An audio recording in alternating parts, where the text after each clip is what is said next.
As mentioned before, we're very happy to have Rav Stav with us. I want to ask forgiveness for Rav Stav that I'm going to make the introduction very, very short because you hear all the time. Rav Stav, not as often as we would like, so just very quickly, some of you may have heard of Rav Stav, some of you may not understand why we're making such a big deal about having Rav Stav with us. Rav Stav is a big deal, meaning he's very, very, very well known, definitely throughout Israel, throughout the entire world.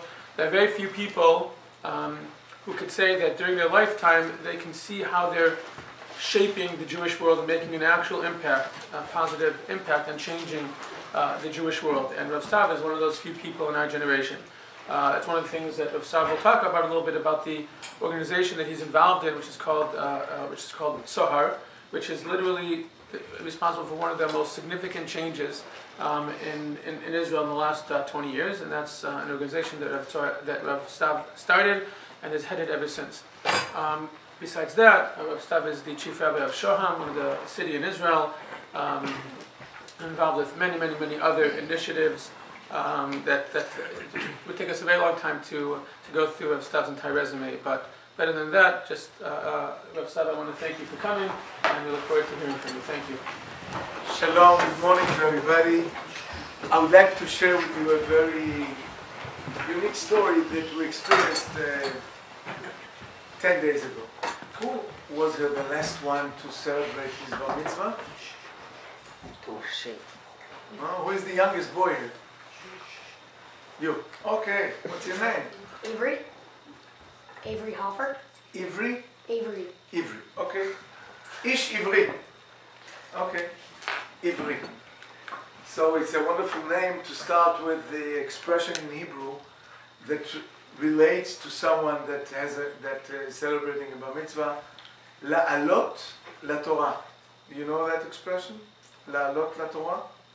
No? It's the first time you hear it? La'alot. When someone goes to read by the Gabbai, someone calls him to have. What does he have when he's reading? To have an aliyah, right? What is an aliyah? What does it mean? What's the meaning of the word aliyah? Besides making aliyah to Eretz Israel. But what is la'alot la Torah? To go up. To go up. So what do we mean by saying la'alot la Torah? To go up. Where are we going up to? Shamayim. Well, usually the basic reason for that expression is that usually there is a bima, right? And the bama, you know what bama is. And in order to read the Torah, you have to go up a few steps, and then you read the Torah, right? Okay, so my story, that's the introduction for the story. La'alot la Torah. I hosted in my house a couple that both of them, the man and the woman, were chozrim b'tshuva. They were grown up as secular people. And the woman described the following. She grew up in a secular family. And they decided when a brother had a bar mitzvah that they don't want to celebrate the bar mitzvah. And instead of putting on film, instead of making Aliyah la Torah, they decided to make a bar mitzvah trip to Europe or to the United States or elsewhere. And she described how she, the eldest sister, felt very bad about that they don't make any kind of celebration for the bar mitzvah. But she didn't know what could she do in order to make the Aliyah la Torah happen. So what did she do? She took, that's what she described. She took a piece of paper. She wrote on the paper Torah. And then she asked her brother to go to walk on that piece of paper, saying or meaning, Hu ole la Torah. He is walking above the Torah. And she thought that this is the meaning of La'alot LaTorah. She didn't have a clue about the fact that there is a shul, and there is a Sefer Torah, and there is a bima, and that you have to go upstairs to the bima in order to read the Torah. She thought La'alot LaTorah means La'alot ala Torah, to go up above the Torah and to walk above the words of Torah.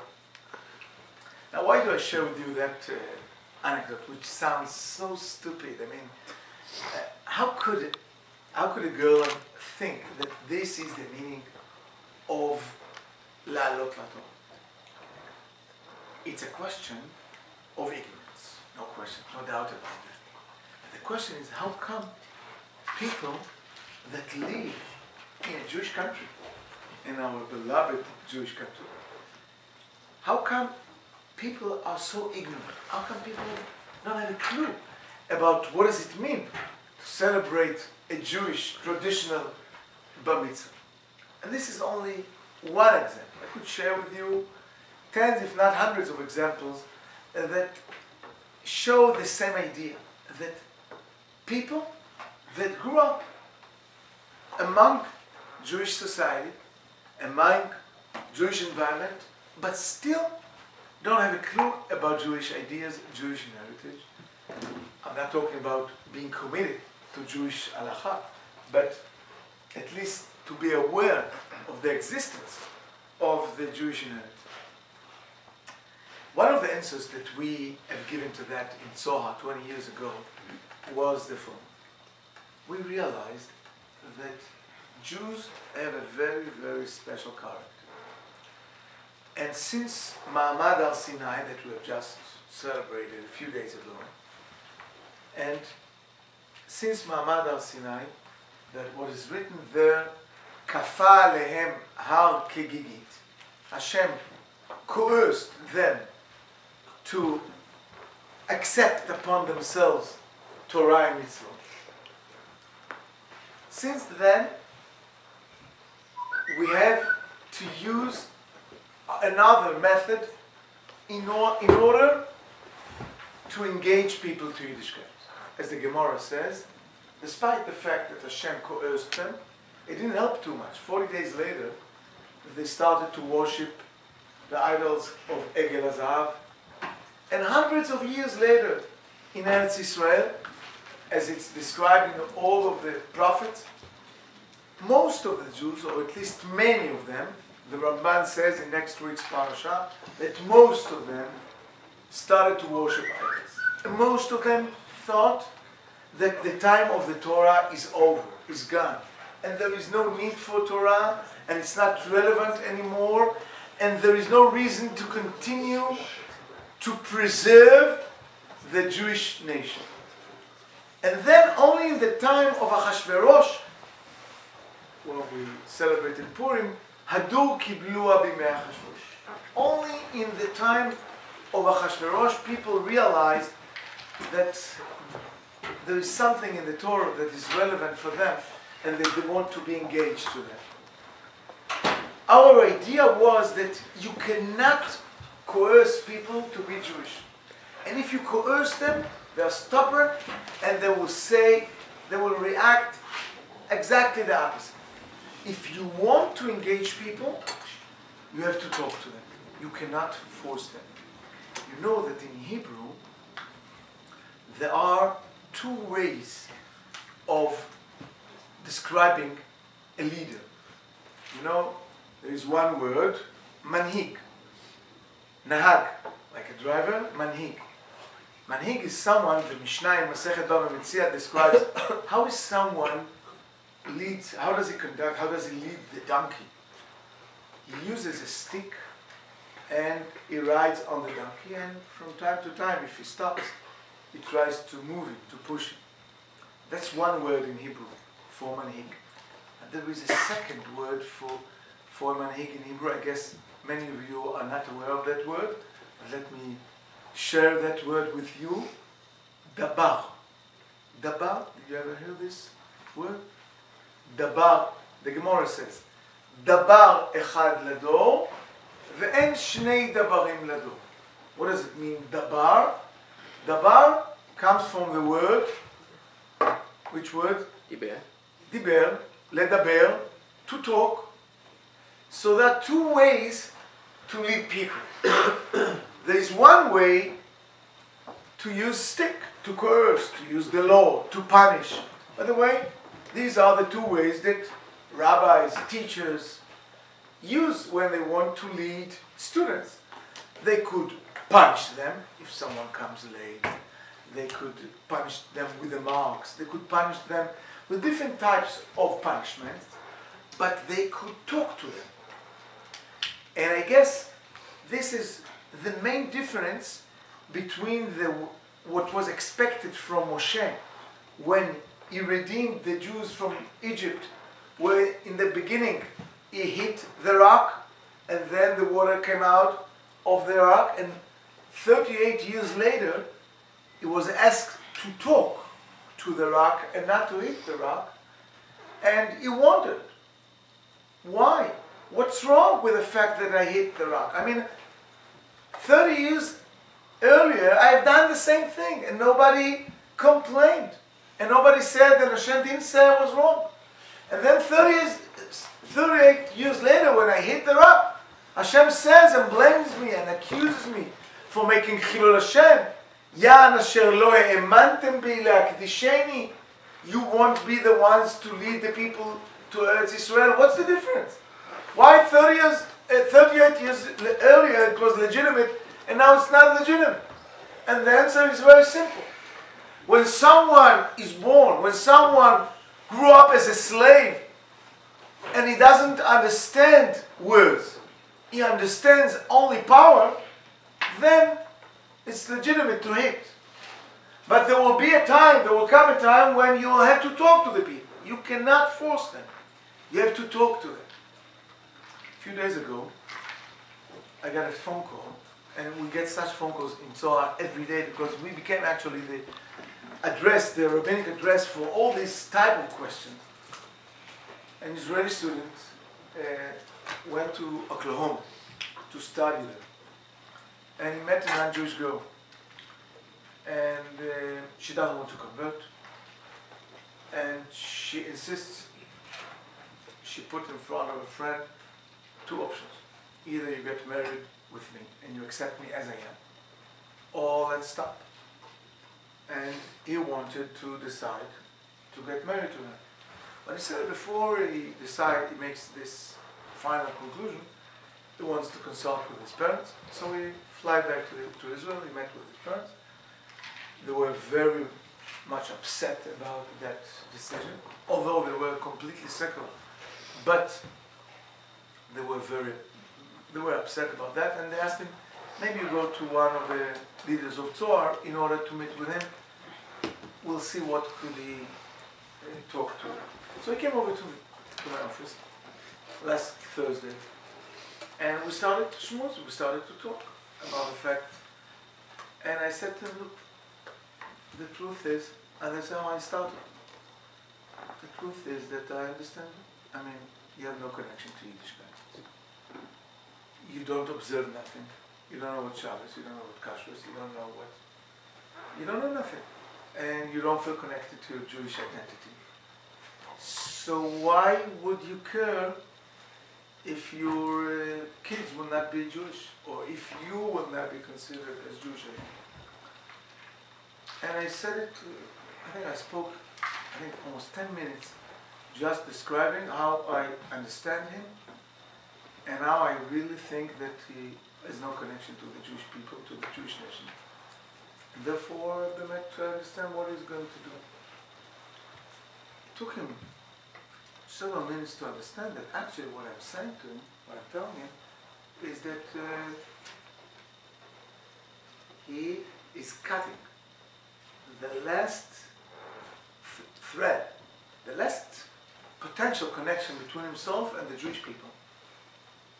And he said to me, but I want to be Jewish.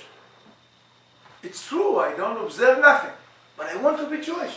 I'm very, very emotional about the fact that I want to continue my Jewish identity. As a matter of fact, I have no intention to live in Oklahoma.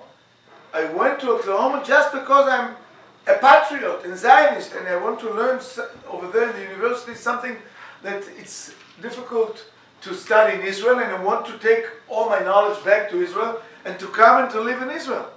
As I said, I'm sure you want to be Jewish, but your decisions are such that lead you to a way where your kids, you won't be Jewish, and actually, practically, you are cutting your connections with your past. And then we started to talk about the meaning of connections with the past. What does it mean? Why should it be meaningful for us to continue what has been started 3,500 years ago? It took us about an hour. I don't know what's his final decision. He said that I gave him a lot of stuff to think of, and he wants to reconsider his decision. His parents were very, very happy afterwards. They told me that he said that he wants to think it over. But what I felt throughout that conversation is what I described to you. There are two ways. You know, we will read in several parashot, Parashat Pinchas, someone, Zimri ben Salu, wanted to have sexual relationship with Kozbi Batsur, and Pinchas ben Elazar did not hesitate and killed him. And the Torah is praising him for doing that. So there are times, and there are people, and there are circumstances that hitting, punishing is the way, maybe. But there are times I could only assume what would have happened if that boy that would come to me and I would forget hitting him, just cursing him, just telling him what the Torah thinks about his behavior, about the fact that he wants to live a tradition of thousands of years and to be the one that cuts the chain, the historical chain of the Jewish people. But I didn't use these words because I realized that if I talk to him that way, he will run away. And then I lost him. That's a generation of discussion. That's a generation of dibur. Dabar echad lador ve'en shnei dabarim. Dabar you should use. We should train ourselves to use the terminology of talking, of creating dialogues instead of using the stick, instead of using something that hits people, and we have to talk to them in a way that attracts them. So that's actually what Zohar has been doing for the last 20 years. In Israel, unlike Canada, unlike America, the Israelis are not allowed to get married in Israel unless they do it through the rabbinate. Here, if you want to get married, as Hashem, when time comes, you'll get married twice. You'll get married once through the civil court or through the civil marriage. You'll get registered in the municipality or somebody else. And then you'll get married for the second time, and that's through the rabbi. In Israel, there isn't two options. There's only one option. Either you get married through the rabbi, or you don't get married in Israel.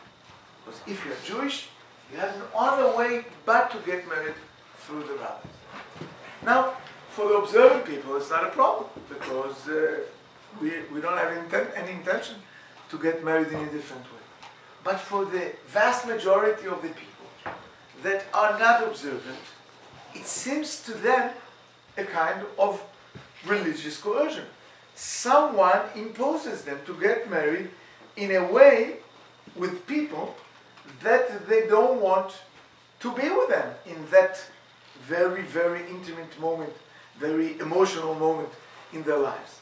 I mean, hopefully it's once in lifetime of a person, of a couple, and they want to do that ritual or that ceremony in the way they want to do it, and not to be told by others how you should be doing it. So therefore, many of them complain and said, we don't want to do that in this way.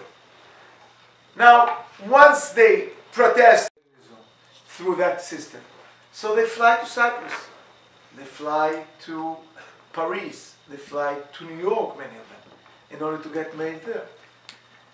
And then they will be recognized as married couples. Now, what's the problem with that? Why should I care if they get married in Cyprus? I don't really care if they get married in Cyprus, but what makes the difference is that once they get married in Cyprus, I will not be able to follow whether they got married with Jewish spouses or with non-Jewish spouses. I won't be able to check whether they are halachically Jewish or not. And then it means that when they will come back to Israel, and the country will have to recognize them as married couples, I won't have any way to prove if they are halachically Jewish or not. That's just one example of the problem. Let me share with you another example that we had with the story that occurred to us here. A couple that got married in Toronto 30 years ago. And the daughter made Aliyah and she got married in Israel. And when she got married in Israel, she was told, please prove that you are halachically Jewish.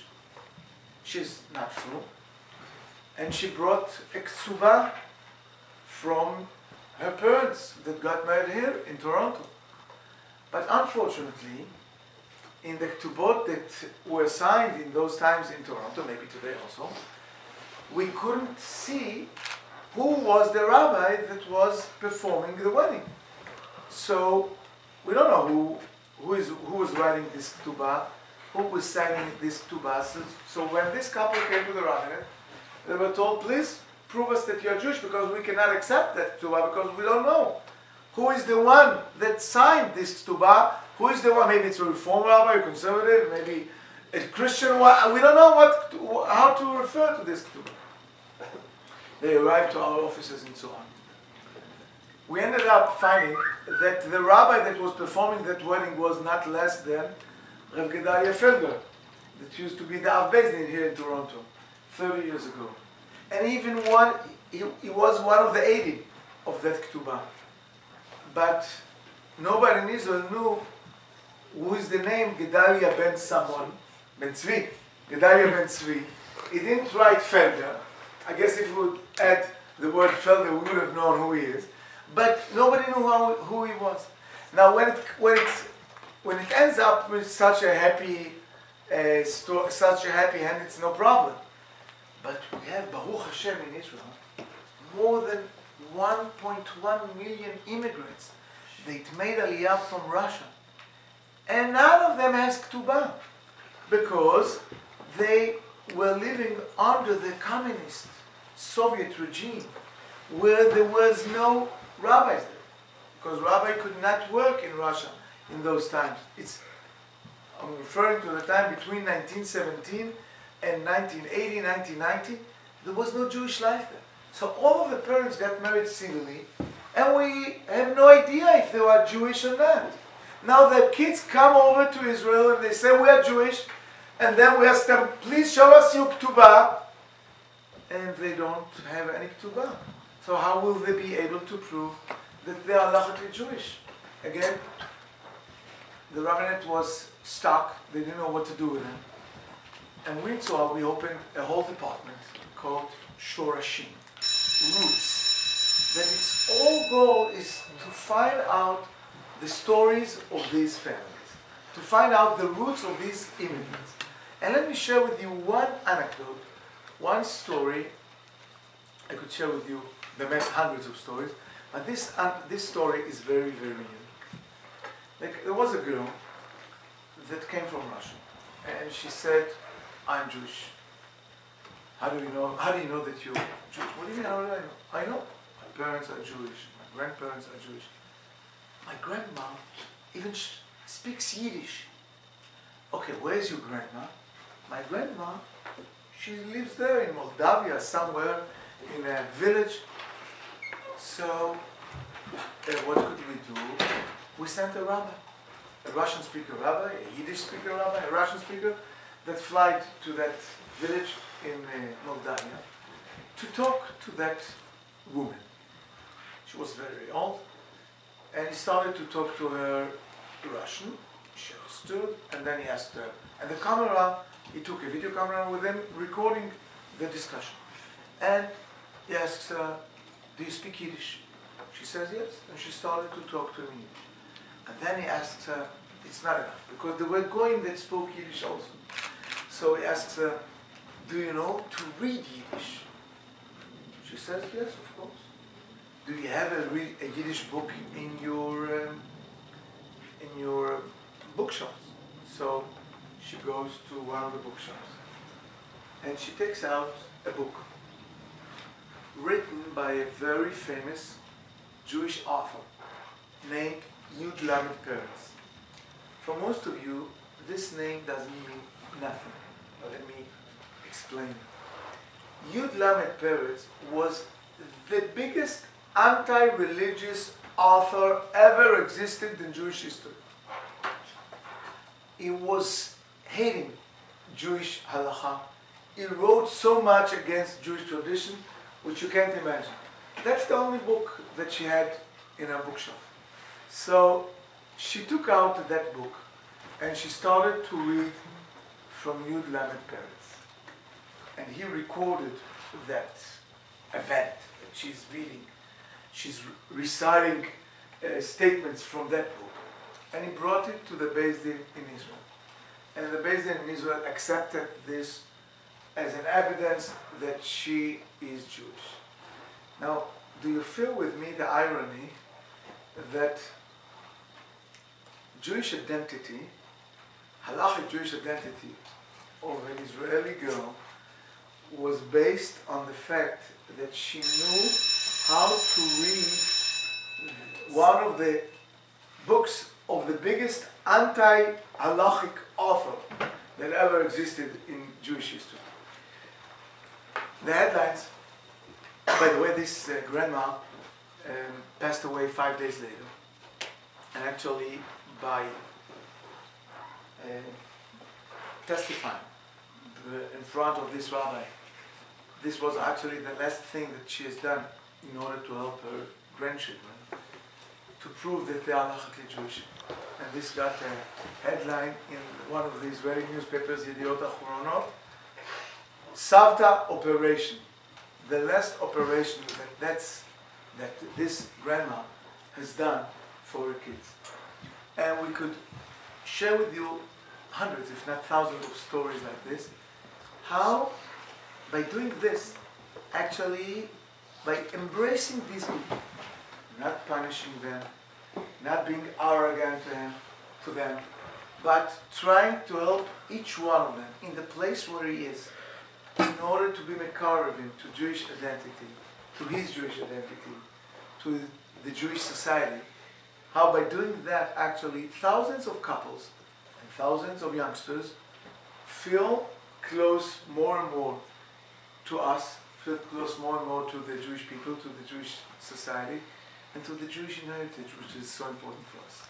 So I guess this is only a bit of what I could share with you, but I heard the rings, so I understand that I have to finish. Sheyeh lachem boker tov.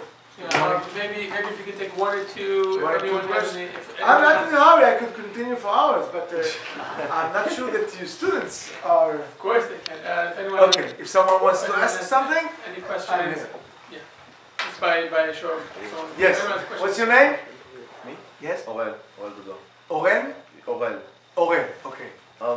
Is there like this website that like you wrote down all those stories, like hundreds of stories? You know, there is a very cute expression that's said by Rabbi Yehuda Levi.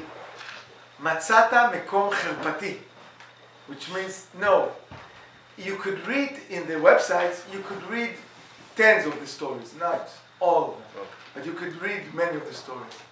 The recent one, I think, is the Holocaust survivor that we have just helped recently, and that's a story of a boy that made Aliyah from Netherlands or from Belgium, from one of these two countries, and we found the name of his great-grandmother in the lists of the Nazis going to the on the trains to Auschwitz. And the fact that we found the name of the grandmother on the train was accepted as a proof that she was Jewish, which means people's identities are proven from time to time by finding out that their great-parents or their grandmothers were sent to Auschwitz. And that's one of the proofs that we use. We put our hands recently on the lists of the Red Cross that worked in the World War II, and they had lists of millions of Jews that were sent to the camps, and we take the names and compare with the stories of the grandchildren, and by matching the facts with the names, we prove that they were there. And another story that you could find in the website is a family from Holland that we followed them in order to look after the sources. We arrived to the middle of the 19th century, 180 years ago, until we proved that the family was Jewish. It took us a long time, but eventually we succeeded.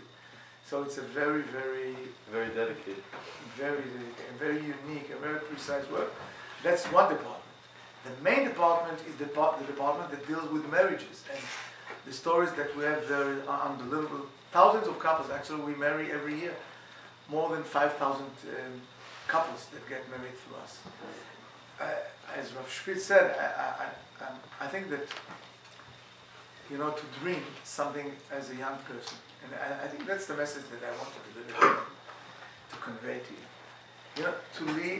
To be a youngster like you, and to think that you could change something, not to change the whole world, but to change something, and to bring to the situation that today all rabbis in Israel, even those who are not friendly with Zohar, know that they have to catch up. They have to say, well, we marry in the same model like Zohar. And to see that people are aware of the fact that we have created a change, and that this change is in the frame of Halakha, as following the rules of Halakha, just makes the rabbis a bit friendlier, and to see how more and more people try to follow this way is something that brings you a lot of satisfactory. And I think that there is a lot yet to be done, but thanks for what has been achieved so far. One more? Boker Tov. Thank you, Rabbi Stam.